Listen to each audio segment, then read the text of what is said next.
Apmeklējot izstrādāt ražotas lietas, mums bija lieliska iespēja iepazīties ar dažādiem uzņēmumiem, dažādas jomas, gan IT, gan ražošanas, pakalpojumu un citas. Mēs uzdevām viņam jautājumu, lai uzzinātu, kas varētu būt tas, kas pievilktu cilvēkus kolektīvā un darba vidē. Apkopojot saņemtās atbildes, vēlētos pateikties visiem uzņēmumiem par palīdzību, kuru viņi mums sniedza.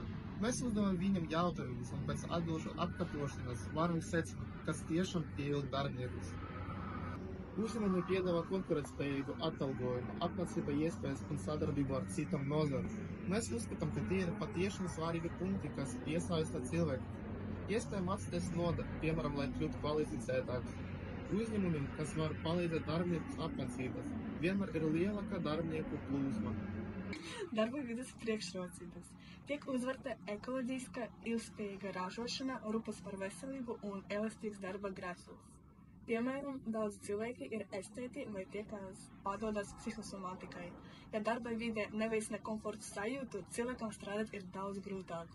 Pieņemsim, ka mums, skolēniem, ir grūtāk mācīties, ja mums ir sarežģītas attiecības ar kādu skolotāju, un tas arī pieaugušiem un darbiniekiem, kuriem rodas iekšēji konflikti ar sevi. Uzņēmumi nodrošina kursus, apmācības un seminārus karjeras izaugsmē. Kā minēts iepriekš, darba devēja piedāvātie semināri, kursu apmācība ir stipra puse, palīdzot darbiniekiem izvēlēt savu uzņēmumu, piemēram, tam skolu, kas ļauj skolotājiem apmeklēt kursus, vienmēr ir visaugstākais vērtējums. Dalība iestādēs, konkursos, labdarības pasākumos stiprina saikni ar kopienu. Labdarības organizācijas palīdz uzņēmumiem parādīt savu labāko pusi. Piemēram, viņi var zināt daļu no saviem ienākumiem, bezpajumtniekiem vai atversmes esošiem dzīvniekiem. Tiek izmantotas jaunas tehnoloģijas, unikāli produkti, programmēšana un moderni komunikācijas rīki, piemēram, ChatGPT.